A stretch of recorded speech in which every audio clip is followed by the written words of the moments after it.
Okay, so we're continuing with the Baal Shem Tov on Tefillah. Today's focus is really on how to daven when you're in a place where you feel you're not davening with full kavanah. Meaning, we always speak about what does it look like to get to that place of kavanah? What does it look like to bring ourselves into a state of really transcending our physical reality while we daven, while we speak to Hashem? But today is about how do I do it from a place of katnas? And in a certain way, how do I do it from a place of smallness, where I am not in that other realm? And in a certain way, this is more relatable, because in general, we might find ourselves in that place. We don't always have these mind-altering, life-changing tefillos. Rather, sometimes we're just showing up and we're saying, Hashem, here I am. I'm just here. I'm here before you, and this is what it is. So today we're really going into those tefillahs of what does that look like when we're in the place of, well, here I am. So tzarich leilech mimidrega ledarga, to go from one level to the next. B'tefillah shelo yafsid kol kocho b'tchilas hatefillah, rak yatchil b'matan. So it's saying that Baal Shem Tov HaKadosh teaches that sometimes we can feel right in the beginning of a davening to just like go right ahead with all of our koiches, with all of our strength, with all of our abilities. But what the Baal Shem Tov is saying is that a person should go darchei noam, easy, relaxed, smooth, simple. That the way that we daven, and in general, this is not just for davening, this is for everything. The way the Baal Shem Tov teaches us to carry ourselves, the way the Baal Shem Tov teaches us that our relationship to Torah and Mitzvah should be, in a way that's relaxed, in a way that we feel comfortable, feels natural. Because the emes is, anything we're doing in Torah and Mitzvahs is the most natural part of ourselves. It's not something external, it's not something from out there, but rather it's something that's already inside of us. So yad chil b'maton, you're doing it from a place where it's chill, Ube'emsa tefillah yidabik b'dveikis gadol. So you do it this way, you find that at one point during the tefillah, you're able to reach a place of dveikus.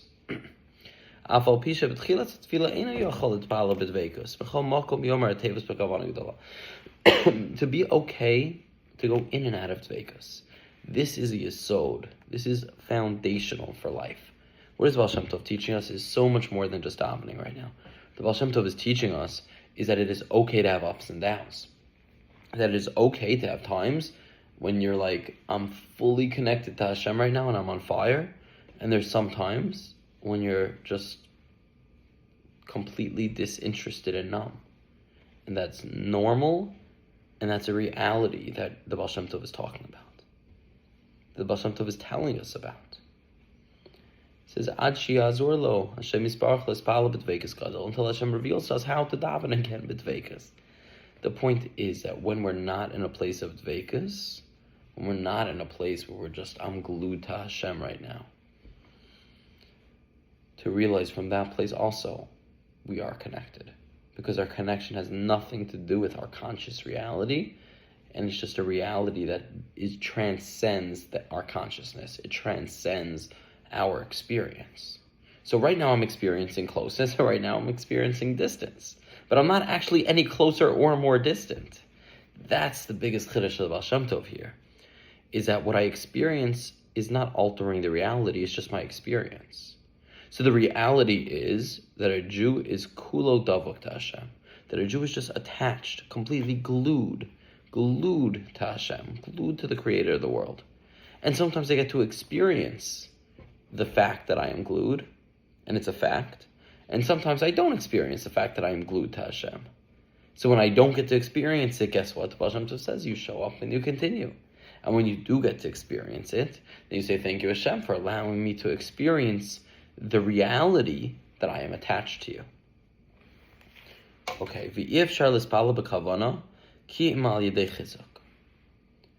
now a person has to be mechazik themselves and they have to be mechazik others.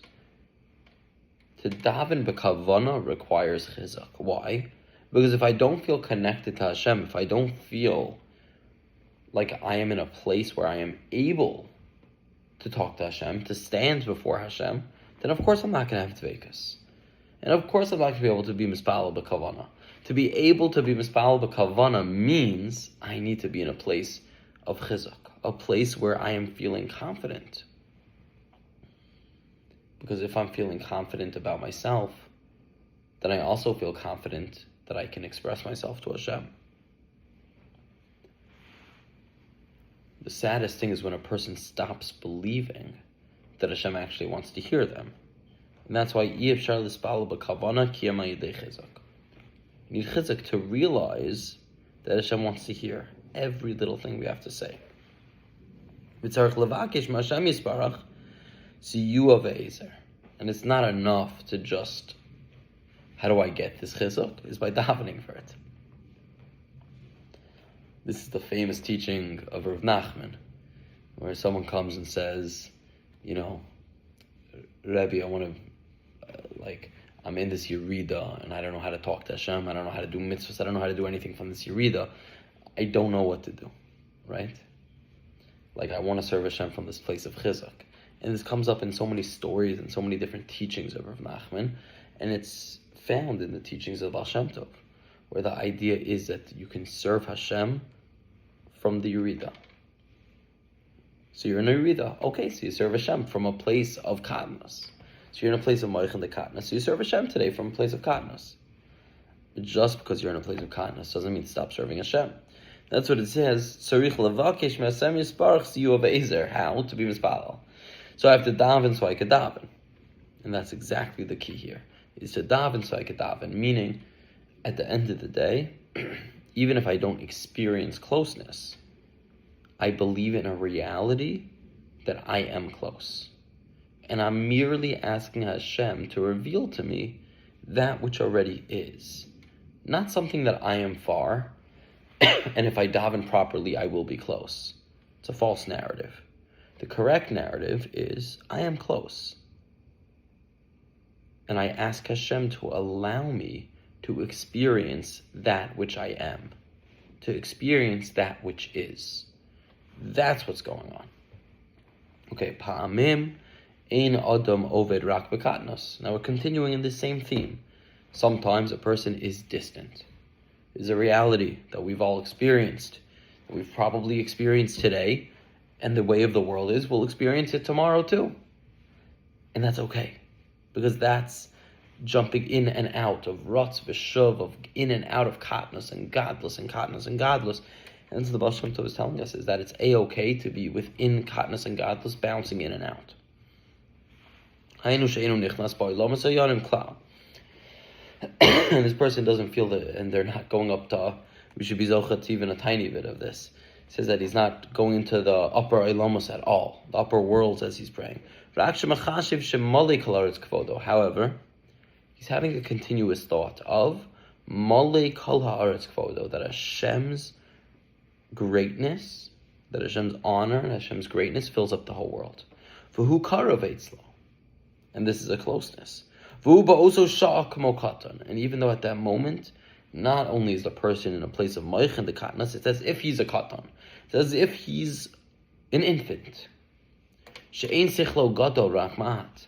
Not that he's choosing to be in katnas, but that he or she is just incapable at that moment of deep or profound thinking. Umikol makom afshu oved b'katnas oved b'dveikus gadol. And from this place where even when you're not capable of profound and deep thinking, you can still have dveikus. Why?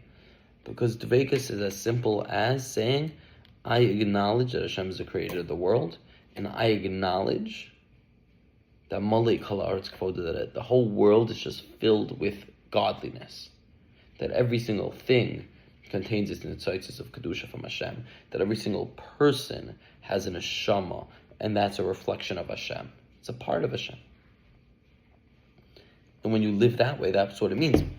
Practically, b'payil malei kol haaretz kvodo, that you're looking around and you're not just seeing things as physical, inanimate object, but seeing the life source, the life force behind it, which is Hashem.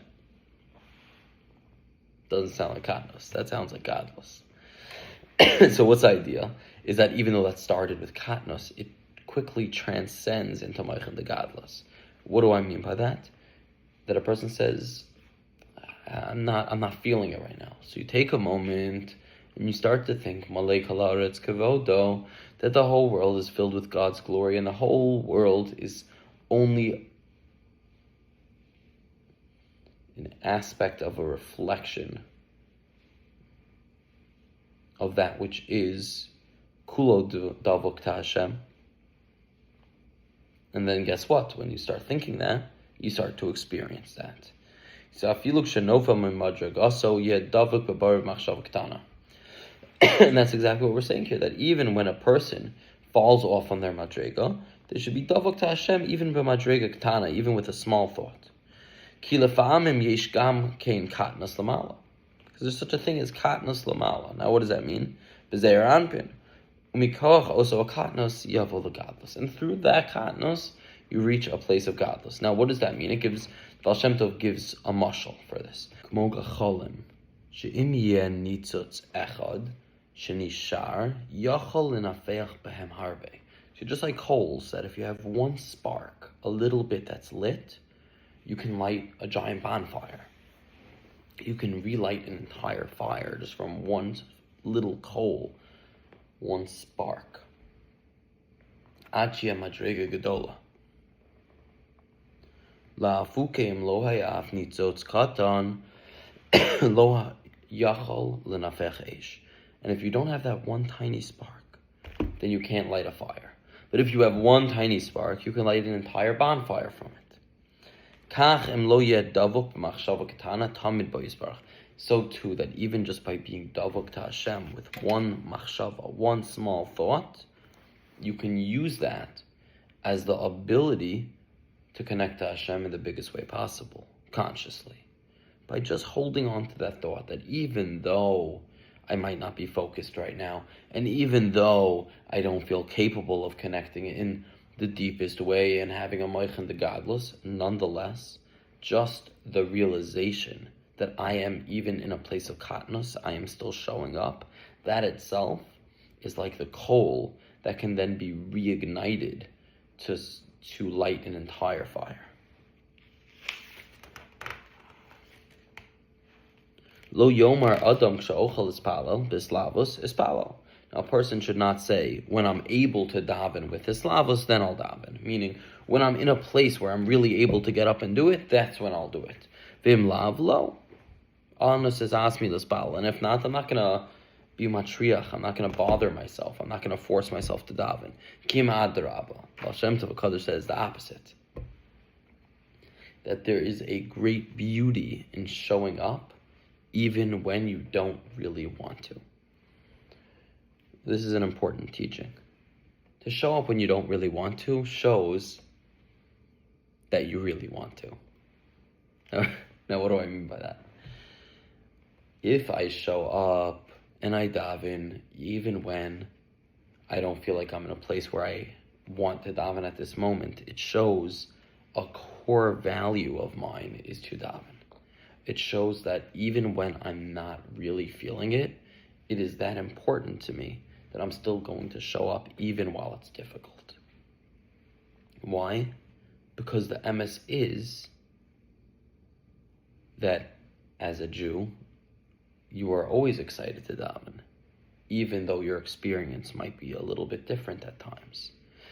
And that's the realization of when you're in katnos, realizing there's a part of you that's really there in the deepest depths. So it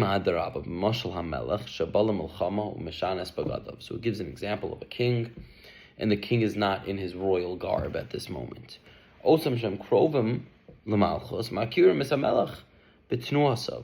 it says those that are closer to the king are more easily able to recognize him even when he's not in his royal garb. So meaning a royal garb here, the mashal, as I'm understanding it, is a Jew being osek in Torah mitzvos. A Jew who is busy doing Torah and mitzvos in a deep way. Now, even when a Jew is not in those malbushim, from their closeness, they still see the Melech and the Melech still sees them because they're always close. Now, on the other side of trying to understand this mashal, of actually referring to the king as Hashem, so what are his malbushim?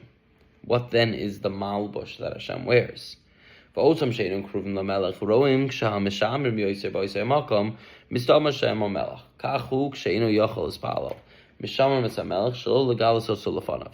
So it says that when a person feels, using the melech here as an analogy for Hashem, that when a person does not see the melech in his clothes, meaning we do not see our ability to connect to Hashem, he realizes that even though the melech is not in his malbushim, he's still the melech. And it's actually a sign of our closeness to the melech to show up even when we don't see him in his malbushim, meaning even when we see from a place of distance. Shahaya bekatnus, gam ken bedvegas gadol mashchina. No. As we've been saying all along in many different ways, when you're in katnus, also being godless. How? V'achar kach berega echad tekef k'shiyachshav ba'olam elyon miyad hu ba'olam asalyon. Baal Shem Tov says that one time he was in a place where he felt distant, and then through focusing that really I could be bedvegas right now. I'm not there, but I could be. He quickly ended up into a place of dvekas. And that's where we get the famous line, well-known line of the Baal Shem Tov, Shekemo sha'adam mechashev shamhu. You are where your thoughts are. This is a line that is so fundamental for the way we live our life. That it's not about some external factor determining who we are and where we are, but rather, Shekemo sha'adam mechashev shamhu. The way you think is actually the determination of where you actually are. Not just how I feel, but the emes of where you are. Ve'im lo yeh ba'olam elyon lo yeh mechashev klal. So the more we think that we are worthy of Hashem's love, the more we think that we can connect to Hashem in the deepest ways possible, and the more we think that true dvekas to Hashem is possible and attainable, the more we actually get there. Because so you're actually there. So even if you don't feel like you're there originally, as you start to think that you're there, you find yourself in that place.